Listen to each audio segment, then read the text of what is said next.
Today is Wednesday, the 10th of May, and this is from the South. After more than a month of nearly daily protests in Venezuela aimed at ousting the socialist government of Nicolas Maduro, the right-wing opposition has deployed a new weapon. The weapon is dubbed Puputov cocktails, which is a jar filled with human feces and water. The cocktails are thrown at security forces and have been used in 5 cities so far. However, some protesters are raising concern the Puputov cocktails could raise the risk of spreading infectious diseases. Former Brazilian President Lula da Silva arrived at court to testify in the first of 5 corruption trials. Lula has seen tremendous support from Brazil as protests continue against the trials. The media has framed the hearing between Lula and the controversial judge in charge of the investigations as the largest corruption scheme case in the country. Lula has slammed the trial as a politically motivated witch hunt and part of a smear campaign to sabotage his bid for the 2018 presidential elections. Pastor Juan Roca and 4 followers were sentenced on Tuesday to 30 years in prison for a fatal exorcism in a remote part of Nicaragua. The victim, 25-year-old mother of 2, Vilma Trujillo, was thrown naked into a fire. The 5 accused had testified during their trial that they believed Trujillo had been possessed by the devil but denied killing her. Mexican authorities have kicked off a campaign to collect DNA samples from relatives desperately seeking missing loved ones in the state of Veracruz.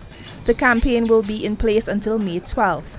In April, over 260 skulls were found in mass graves.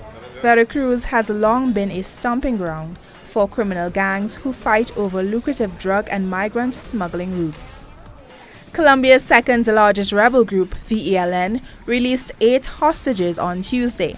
The hostages were taken to a remote jungle region over the weekend. The hostages, 7 men and 1 woman, were found in good health after an extensive military operation in cooperation with the National Police Force. The government is insisting the group halt such kidnappings in order for peace negotiations to continue.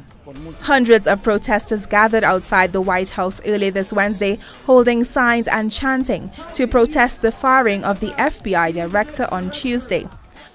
James Comey was previously in charge of the investigation into ties between the Trump campaign and Russia. Now protesters are demanding the investigation be led by an independent prosecutor. Thousands more people are fleeing Mosul every day since Iraqi troops began their push into the last Islamic State group-held areas of the city. Food and water are running out, and the fighting has killed increasing numbers of civilians. South Korea's new President Moon Jae-in started his 5-year term on Wednesday, replacing his predecessor Park Geun-hye, who was impeached over a corruption scandal. In his first speech as president, Moon said he would immediately begin efforts to defuse security tensions on the Korean peninsula. Police have clashed with protesters in Finstown, South Africa, after a fresh wave of protests broke out over housing rights. Police chased protesters with armored vehicles and used rubber bullets and tear gas to disperse the crowd. The 4 survivors of Brazil's Chapecoense made an emotional trip on Tuesday to the site where their plane crashed last November. The tragic plane accident had wiped out most of the team. The small club had to find replacements not only for the team, but also for many of the club's scouts, medics, and other backroom staff. According to the club's director, words were not enough to express their eternal gratitude to the people of Medellin. More on these and other stories on our website, telesurtv.net/English.